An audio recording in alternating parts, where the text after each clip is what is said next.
Assalamualaikum warahmatullahi wabarakatuh. Selamat bertemu kembali ya. Kita masuk ke materi selanjutnya tentang buck converter. Ya. Buck converter ini sebagian dari power supply ya. Jadi sebelum kamu belajar tentang buck converter ya perlu mengingat kembali lah apa sih power supply itu. Terus ada power supply, ada linear, ada switching ya. Bagaimana keunggulannya switching dengan power supply linear dan termasuk jenis power supply apa itu buck converter. Ya, sudah termasuk switching ya yang jelas ya. Kita coba bahas secara singkat ya. Jadi power supply itu sebetulnya apa itu? Seperti itu sebetulnya ada satu daya ya. Satu daya yang menyediakan energi untuk beban, di mana power supply ini berfungsi yang menyesuaikan energi dengan beban yang nanti akan digunakan. Jadi ilustrasinya seperti ini. Jadi ini definisi power supply. Jadi power supply itu adalah penyedia energi ya, di mana power supply ini menyesuaikan sumber energi dengan beban ya. Seperti ini. Jadi ini ya, sumber energi asalnya 220 volt ya. Dihubungkan ke power supply, ini power supply-nya ya. Dan dihubungkan ke beban, di mana beban ini sebetulnya yang membutuhkan 12 volt. Asalnya 220 volt dirubah menjadi 12 volt. Asalnya arusnya AC menjadi DC. Itu yang dimaksud dengan ini. Menyesuaikan sumber energi dengan beban. Jadi power supply itu merupakan penyedia energi ya bagi yang perlu energi di sini sebagai bebannya. Di mana penyediaan energi ini yaitu menyesuaikan sumber energi dengan beban ini ya, seperti itu ya. Nah, sekarang power supply itu ya ada banyak jenisnya ya, tergantung dari sudut mana kita lihat. Nah, di sini kita melihatnya di sini misalnya melihat klasifikasi berdasarkan output, klasifikasi berdasarkan prinsip kerja, dan juga berdasarkan yang lain-lainnya. Dalam pembahasan ini kita hanya dua aja yang kita bahas ya, berdasarkan output dan berdasarkan prinsip kerja. Ya. Nah sekarang misalnya kita power supply dengan klasifikasi berdasarkan output ada dua jenis ya, ada regulated power supply, ada unregulated power supply. Jadi regulated power supply itu di mana tegangan sumbernya ya, misalnya tegangan sumbernya itu PLN ya. PLN itu kan tegangannya kan turun naik, dia tidak stabil ya. Jadi tidak 220 volt stabil, dia 220, 2210, 22 222 begitu ya, berfluktuasi. Ya. Nah, kalau kita menggunakan power supply dengan unregulated power supply tentunya tegangan sumber akan yang turun naik tadi ya akan menjadi di bawahnya juga outputnya juga menjadi naik. Jadi ini jadi turun naik. Jadi ini tidak kurang bagus, yang ini kurang bagus.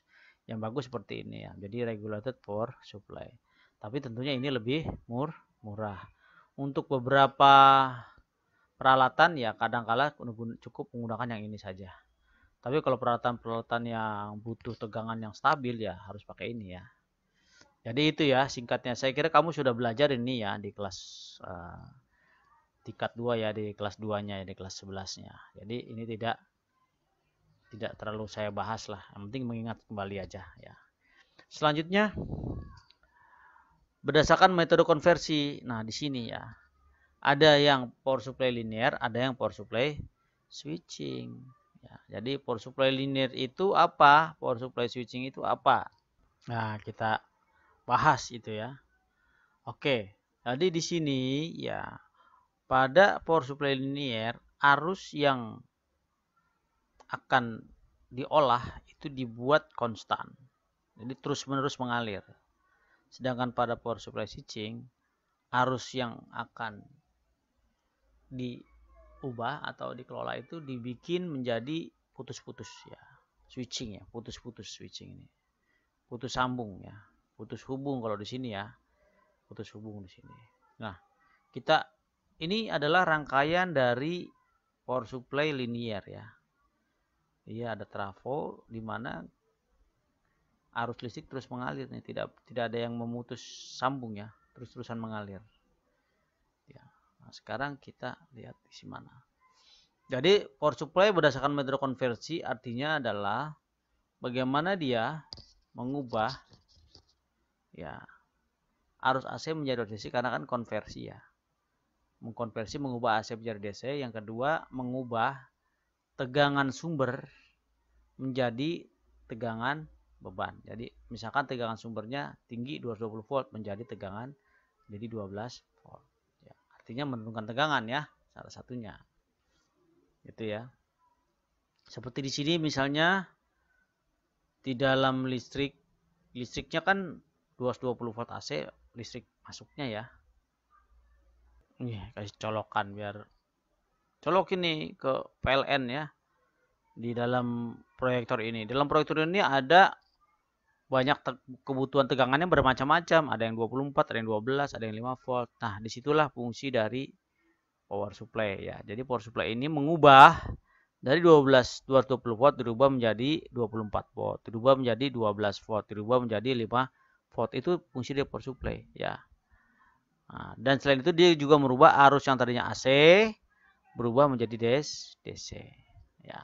Gitu ya. Nah, sekarang kita masuk ke power supply linear apa. Nah, proses pengkonversian, pengubahan dari AC menjadi DC dan juga penurunan tegangan itu dengan kondisi konstan. Jadi arus mengalir terus menerus, tidak berhenti ya. Jadi di sini ya.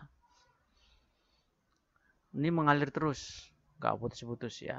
Nah, kalau pada power supply switching itu kondisi arusnya itu terjadi putus sambung ya. Yang power supply switching nanti kita akan ada pembahasan khusus ya. Khusus setelah converter ya. Nanti kita membahas tentang power supply switching ya.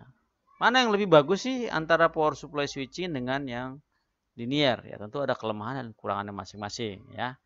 Kalau power supply linear ya, itu rangkaiannya sederhana karena komponennya nggak banyak dia.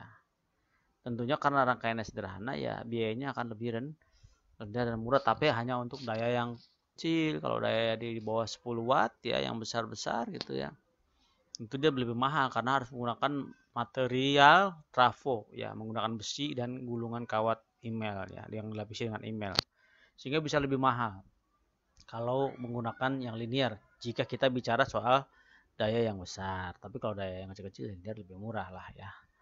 Terus kedua, kelebihannya noise-nya rendah di sini ya. Jadi tidak noise itu artinya perubahan kekosongan ya, kekosongan. Karena tidak ada perubahan switch-nya, tidak ada switch-nya, perpindahannya. Ya, nanti kamu akan lebih ngerti kalau sudah ngerti switching ya. Kelemahannya ya kurang fleksibel karena ukurannya besar, harus pakai trafo, berat ya. Nggak bisa diperkecil. Terus tegangan output terbatas. Kalau misalkan di sini seperti ini, nah ini ada 3 ya, ada 12 volt, ada 5 volt, ada 12 volt, ada 24 volt.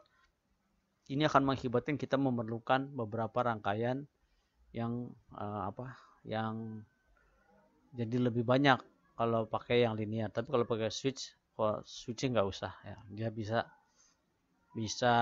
tiga-tiganya nih bisa cuma modal diode aja ya. Coba kita lihat lagi di sini ya. Nah, kelemahannya ya nggak fleksibel, besar ukurannya ya. Jadi nggak bisa diperkecil. Terus tegangan output terbatas tadi ya. Dan juga efisiensi ini yang paling berat ya, efisiensinya buruk ya. Jadi hampir 70 atau 60% itu menjadi panas ya. Sekarang yang switching, kelebihannya ya bentuknya kecil ya. Jadi bisa dan ringan juga ya dia ya. Bisa di device atau peralatan-peralatan kecil itu bisa masuk. Dan juga efisiensinya tinggi ya untuk switching ini.